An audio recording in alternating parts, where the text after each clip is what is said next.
ঘোষণা প্রদান করে দিয়েছি, হাসরের ময়দানে আপনি নবীজিকে আপনার আদর্শের উম্মতের পক্ষে সুপারিশ করার জন্য সবার আগে সুযোগ প্রদান করে দিবে। জবানটা খুলে বলুন সুবহানাল্লাহ। আমার নবীজি সেই কথাটা হাসরের ময়দানে আমার রবের নিকটে স্মরণ করাতে থাকবে আর বলতে থাকবে, আল্লাহ আপনি না জমিনের মধ্যে বলছেন ওয়ালা সাউফা ইউতিকা রাব্বুকা ফাতারদা, ওগো মালিক আপনি না আমাকে এমন ভাবে সন্তুষ্ট করাবেন আমি যা চাইবো আপনি তা দিবেন।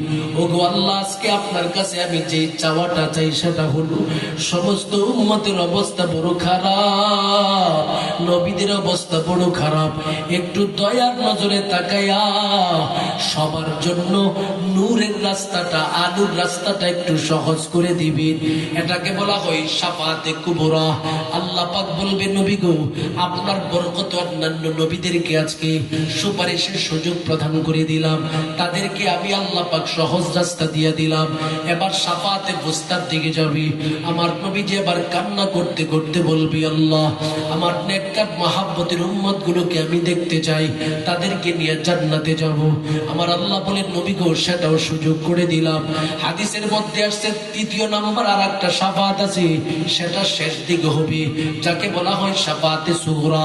আমার নবীজি আবার শেষ দিকে যে শাফাআতটা করবে আল্লাহর কাছে বলবে, আল্লাহ আমার কলিজার টুকরা কিছু উম্মত আছে যারা আমি নবীর আদর্শ মানার চেষ্টা করেছি, আমি নবীর আদর্শ মেনে মেনে নিজের জীবন পরিচালনা করেছি, ঘরের ভিতরে ছিল ঘরটাকে আমি নবীর সুন্নত দিয়ে সাজাইছি, আমি নবীর মহাব্বত দিয়ে সাজাইছি, তার ফ্যামিলিটাকে আমি নবীর সুন্নত দিয়ে সাজাইছি, মহিলা মাদ্রাসায় কন্যাটাকে পাঠাইছি, ছেলে সন্তানটাকে ছেলেদের মাদ্রাসায় পাঠাইয়া সূচনা লগ্নে তাকে দিনদার বানাইছে, বুজুর্গ বানাইছে, পর্দা শিখাইছে, আমি নবীর আদর্শ শিখাইছি, নিজে যেমন আদর্শের ভিত্তিতে চলছে ফ্যামিলিটাকেও চালাইছে, নিজে যেমন আদর্শের ভিত্তিতে চলছে সমাজটাকেও আদর্শের ভিত্তিতে চালাইছে, নিজে যেমন আদর্শের ভিত্তিতে চলছে রাষ্ট্রের মধ্যে কিভাবে নবীর আদর্শ আনা যায় এই চেষ্টাটা পর্যন্ত তারা করেছে, দিন কায়েম কিভাবে রাষ্ট্রের মধ্যে হয় এই চেষ্টাটা পর্যন্ত তারা করছে।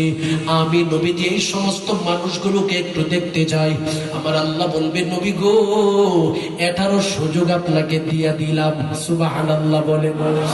এবার আমার নবীজি একটা একটা করে মানুষ দেখবে আর বলবে, ও আমার মহাব্বতের উম্মত, তুমি আমার কলিজার টুকরা উম্মত, তোমাকে ছাড়া আমি নবী কখনো জান্নাতের ভিতরে যেতে পারবো না। সাথে সাথে সবাইকে জান্নাতের সার্টিফিকেট দিতে থাকবে। সাহাবীরা এই হাদিস শোনার পর ডেকে ডেকে বলেন, নবী গো কোটি কোটি মানুষ থাকবে, সেখান থেকে আপনার আদর্শের উম্মত আপনি চিনবেন কেমনে? আমার নবী বলেন যারা আদর্শের উম্মত হবে সীমাহুম ফি বুজুহিহিম মিন আসারিস সুজুদ, তাদের প্রত্যেকের কপালের মধ্যে সেজদার চিহ্ন থেকে নূরের আলো ঝলমল ঝলমল করতে থাকবে। আমি নবীজি তাদের নূর দেখে দেখে চিহ্নিত করে করে আল্লাহর জান্নাতি মুমিনের কাফেলার অন্তর্ভুক্ত করে নিব। সুবহানাল্লাহ। তাহলে বলেন তো দেখি, দুনিয়ার জীবন সুসজ্জিত করতে আখিরাতের জীবন সুসজ্জিত করতে নবীর আদর্শের প্রয়োজন আছে না নাই? আমার আল্লাহ এটাই বলতে চায় আমার তেলাওয়াতকৃত আয়াতে।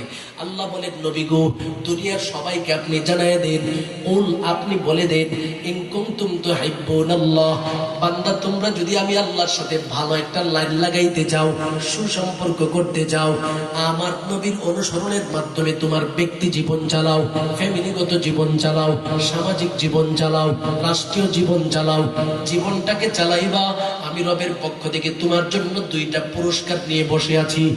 এক নম্বরের পুরস্কার ইউহিব্বুকুমুল্লাহ, আমি আল্লাহ নিজে তোমাকে ভালোবাসতে শুরু করব। সুবহানাল্লাহ বলেন। দুই নম্বরের পুরস্কার ওয়ায়াগফির লাকুম যুনুবাকুম, বান্দারে তোমার জীবনের যত গুনাহ খাতা আছে আমি আল্লাহ পাক মাফ করে দিব। আল্লাহ পাক আমাদের সকলকে নবীর আদর্শ বাস্তবায়ন করে আমার রবের সাথে সুসম্পর্ক লাগানো তৌফিক দান করেন। সকলে বলুন আমিন।